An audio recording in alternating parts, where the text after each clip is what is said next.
This is Pet Life Radio. Let's talk pets.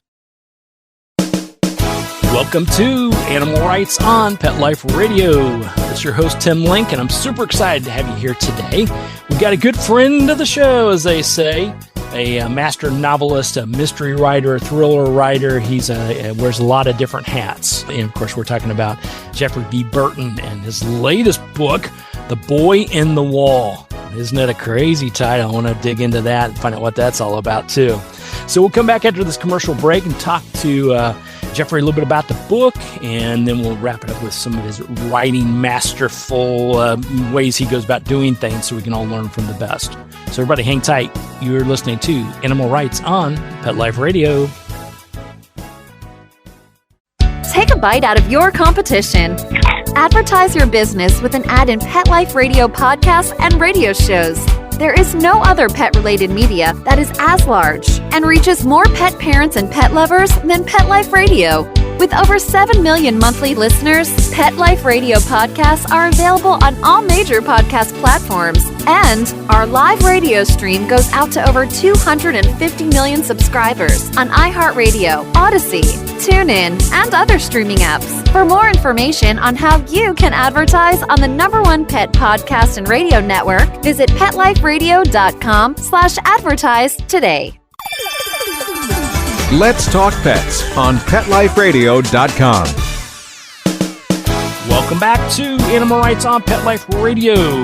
Joining me now is critically acclaimed mystery and thriller author Jeffrey B. Burton and his latest book, The Boy in the Wall. Jeffrey, welcome back to the show. Oh, thanks, Tim. It's always a pleasure to be here. Yeah, we're super excited about it, and I know we talked last time about you rocking and rolling on a new book, and I don't recall the name of the book, which I thought was very fascinating, The Boy in the Wall. So tell us a little bit about the book and then how that title came about. Yeah, basically for folks that haven't read any of my books, I kind of made the human remains detection dogs, cadaver dogs, and their dog handlers are the protagonists. When you read a mystery, maybe the sheriff or, the police chief or the FBI, they'll call in cadaver dogs to search a field or, pond or swamp or something, and they find the body, and then they go right back to the main stars. But in my novels, it's the dog handler, and in The Boy in the Wall, he's got Alice, which is an 80-pound bloodhound, and Rex, which is kind of a goofy 45-pound Springer Spaniel. And what came to me, The Boy in the Wall, kind of not major spoiler since it happens early on, but Corey Pratt is the dog handler, and he's in his early 20s. There's been a little bit of trauma in his life, and his sister is 8 years older, and she's a Chicago police detective. And he runs a dog obedience school, but he also trains cadaver dogs. And so he gets peer pressured. He gets his sister kind of pushes him into going to a elementary school. It's kindergarten through 5th, and kind of show the kids, what dogs can do, what commands they can follow, and just kind of have fun and get them interested. And so he goes and he does that and winds up doing okay. And the principal brings him to the cafeteria afterwards to have some treats and stuff. He's not going to turn down that. And the school is remodeled, just completely remodeled over the summer. And so he's having fun with the principal. He's looking, she bought some really fancy cookies. He's wondering how he can sneak out half a dozen. And the principal says to him, "What are your dogs doing?"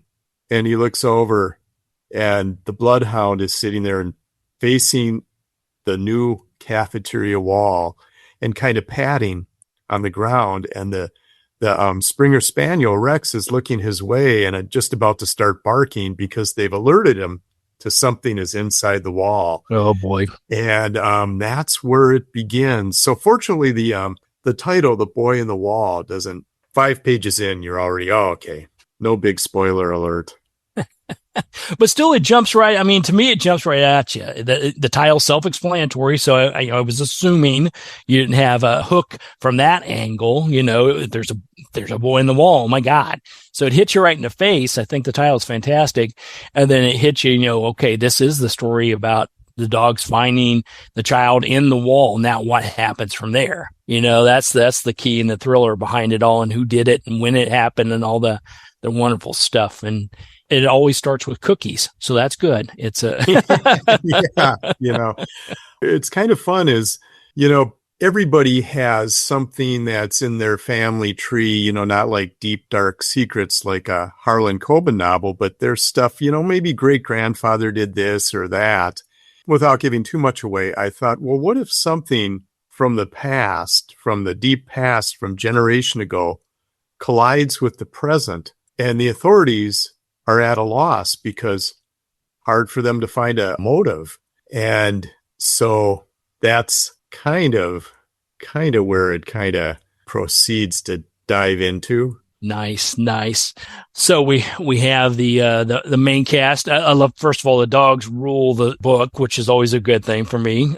But any new surprises, any new characters in there from the fans that have been reading your thrillers? I think for Corey, he's about 22 or 23, and later on in high school, his parents had gone out for a date and wound up in a car accident in Chicago. Sometimes the winter will come in right off the lake. And so that kind of sent him into a pretty much of a funk. And his sister moved back home to try to hope that she could drag him out of his shell. And he was lucky enough to make it through high school. And she got him, well, let's get you, their dad was a veterinarian. You were training dogs with dad. Let's get you. She was trying to, pull the guy out of his shell and got him into doing a dog obedience school. He's not the greatest businessman. He enjoys, working with the dogs, but he needs some help when it comes to kind of business acumen. And so he's gone back to kind of part-time at a community ed school for some computer classes where he meets a girl. And she gets drawn into some of the adventure in the book.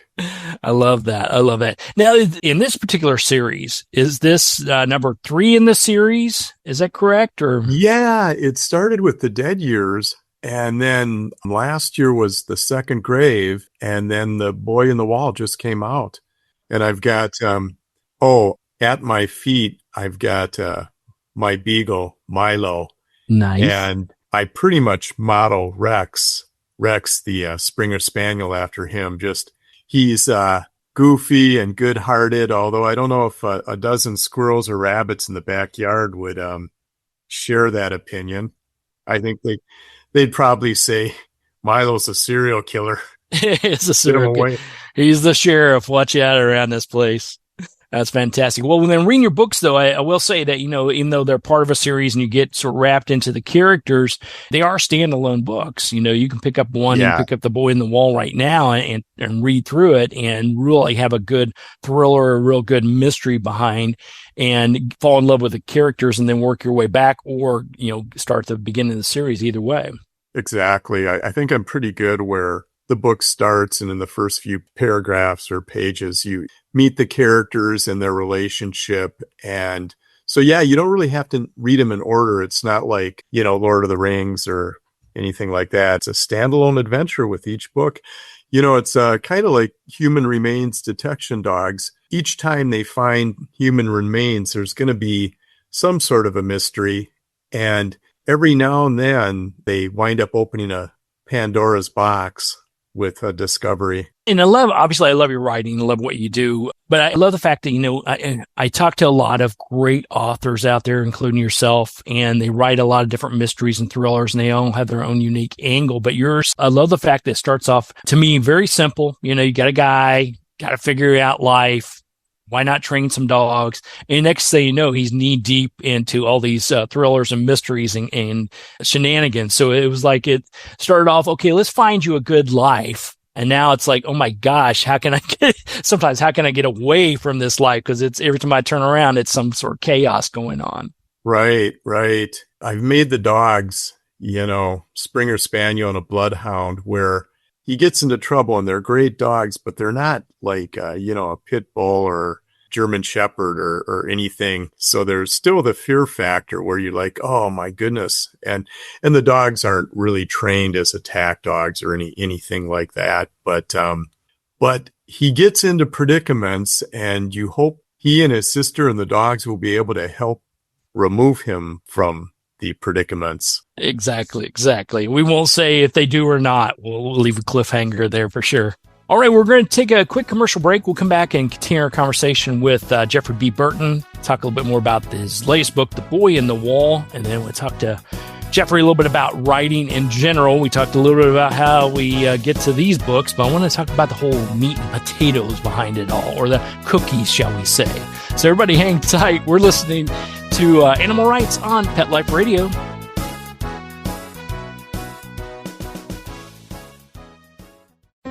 Hi, this is Tim Link, animal communicator and pet expert and host of Animal Rights on Pet Life Radio. Have you ever wanted to know what your pet is really thinking? Do you want to find out if they truly understand what you're trying to tell them? Ever wish you could build a better understanding and closer relationship with your pet? Well, now you can. Learning to Communicate with Animals is a 4-part on-demand workshop. In the workshop, you'll learn the essential techniques that are necessary to communicate with animals, including what is animal communication, breathing correctly to achieve the perfect state to communicate with your animals at a deeper level, using guided meditation exercises, a method to communicate with animals, and how to send and receive information from your animals. So if you're wanting to learn how to communicate and connect with your animals at a deeper level, visit petliferadio.com/workshop and purchase and download Learning to Communicate with Animals. You'll be glad you did.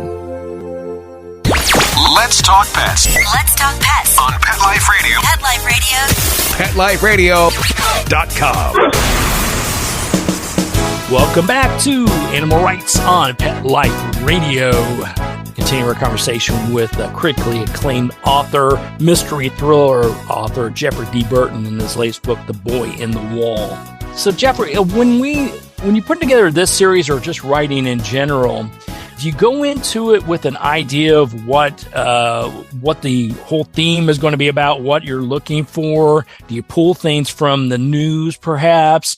Or is it, since in this is the third in the series, is it a progression that you're writing about? How do you come up with the next greatest thing? You know, Tim, when I started out, they have the thing with writers, whether you're a plotter, whether you outline everything, and some authors outline it to the, 100th degree. And I started out that way, where I'd have a very loose outline, but as you go along, something occurs to you that's better than anything on your outline. So I'd wind up having a manuscript, but then I'd have to keep updating the outline, because if something occurred to you at chapter 10, well, it's going to affect the progression of the rest of the novel. And so for this series, at least the last couple books, I've become the pantser, an author that goes by the seat of their pants. And I'm lucky that Severn House, my publisher, they believe in me enough where I don't have to give them some, well, here's those, 100 chapters and here's everything laid out ahead of time. I thought years ago, I helped a friend remodel his bathroom, and we ripped the wall apart and everything, and he had just gotten married and he'd had a bachelor party. So he took all these bizarre gifts that people had given to him at his bachelor party, tossed them inside the wall, and then we put the wall up. And he goes, 20, 25 years from now, someone's going to be remodeling. They're going to go, what the hell is this? And so I had the idea, well, the dogs have found shallow graves. They've found human remains here and there and, swampy water. And I thought, well, wait a minute. What if the murderer hid the body inside a wall, knowing that, in this case, the school is recently remodeled, and Lord knows that means it'll be another 40 years before they touch anything. And I thought, well, him being cajoled into having to give a presentation and then the dogs tripping over it would be a great kind of a hook. And then I did the seat of the pants thing, where I'll write a chapter and then I'll go, okay, where would this logically kind of go? Where should it go next? And I'll put down a couple notes on where I think it should go. And then the next day I'll pick up from there. And so I've really, I haven't really used an outline in 2 or 3 books now. That's nice. Do you find it's just because, the progression, you've written a number of books, so it's not needed per se, or is it just sort of a shift in how you go about writing? There's been such a big debate in the writing community on the outline versus the seat of your pants. And I'd given the outline a chance. It's not like it really is saving me time, because my outlines were they were just, bullet points and then just a phrase of what I think a chapter should be about. But, maybe it saved me 8 hours, over the course of a book, which is really nothing. And some people that argue for it, they say, if you outline everything, and when you talk to some of the authors that you probably have, they get into such detail. I've heard some authors talk about how before I even begin chapter 1, I have every twist and turn all set up. And some of them have even done the research. And I'm like, well, I'd have to think that as you're going along, I'll think of the character and I'll be like, okay, well, what kind of a car would this particular person drive? And then 2 hours later, I'm coming back to work after having searched dealerships and what kind of used cars, and I'll get lost in some of the research there. But I think that if you have the concept for a book and you kind of dive into it knowing where the first few chapters will go, and then as you go along, you go, well, of course, the next thing would be this. And I think I'm a pantser now, a seat of the pantser. I've migrated to the dark side, I guess. That's a good one. Well, I could never write where I had to figure out what car the main character would be driving, because that would be it. I'd be buying cars. I would be spending all the time on Car Guru or whatever sites out there, figuring out how I can, maybe if the book did really well, I could get the latest Jaguar, Yeah, that would be nice. And I'm insane. Like, it takes place in Chicago. I live in the Twin Cities, Minneapolis, St. Paul. But I do a ton of research. And if they're meeting at a restaurant, I find myself looking at the menu. And then I'm like, Corey had the number 4 over easy with rye toast. I never really do that much, but I wind up doing enough of the research. And then, you trip over some kind of, maybe there's a medical concept that you don't want to bore the heck out of anyone, but you want to at least have a paragraph where you sound like you're in the, you're kind of knowledgeable about it. And then I do have Milo the Beagle. Periodically, he'll want to just kind of sleep on my lap when I'm writing. And whenever he starts snoring, I go, oh, I better have some action here. He's thinking. Keeps you on track. I like it. He's your, make sure you're getting it right. That's what he's there for. Make sure the pace moves along. That's it. I love it. From an outliner to a pantser. I'm more of a, oh crap, it's the deadline writers, what I am. That's, I hear about writer's block, but I think I have something that's more fear of missing a deadline block, Mine is can't keep track of a calendar and realize, oh my God, I got to get it in this week. Yeah. And I mean, I'll just, probably 80% of the time I'm in a great mood to work on a book, but 20% of the time I'm not really in the mood. So I'll just kind of sludge through it with not the greatest of writings, but I'm moving the ball, 4 or 5 pages forward. And then I'll come back, and when there's something on the page, I can make it better. I suppose like forming clay or something. I can make it better once I get it down on paper, but some days the sludge is just a bit much. That's it. And I love the fact you bring up research, and I've talked about this quite a few times with different authors on the show, is the fact that, no matter what you're writing, whether we're talking fiction, nonfiction, whether we're talking a children's story, a youth story, whatever it may be, you've got to do your research, because if you get it wrong just by the slight, if you start talking about thin sliced pizza in a Chicago-based book, they're going to throw it out the window already. So you got to have some deep dish in there. But more importantly, you got to know if you're bringing up a particular building or a particular school location or whatever it may be. You better do your research, because the reader will expect it. Because next thing you know, they're from that area or they know it very well, and they'll call you out on it. Oh, absolutely. It's amazing how I'll get notes on my website from people that have read it. And I messed up in a book where I gave a rich person 40 acres in a certain really nice suburb of Chicago. And I got an email that said, "Dear Mr. Burton, I really enjoyed your book. However, nobody has 40 acres in that particular suburb," and then sent me some material on how I think the guy that had the most acreage was 12 acres. Yeah, I just hit reply and I'm like, you got me. I love it. I love it. Well, and things change too. If you're the area I live, it's one of the fastest growing areas in the nation, apparently. And you can tell it. Things that were there last week are now, being changed. There's a building going up or a housing complex or whatever it may be. So maybe the guy who owned the 40 acres all of a sudden sold off the 40 acres. But that reader probably would call you out on that too. Oh, yeah. I know Mr. So-and-so, and he never sold that property. And I had in the dead years, I had a bar that was just kind of a dive bar. And I did a lot of research and I found the perfect place that was kind of near the precinct. And, so I used it, and a year or two goes by and I get a really nice email saying, hey, have you been to this place? Because I'm a regular there. I mean, it was like Norm from Cheers. I'm a regular. And so I wrote him back and I said, no, but I went to the site and it's in the neighborhood. And I mean, you've got darts, you've got pool, it's everything. It's perfect. It's everything.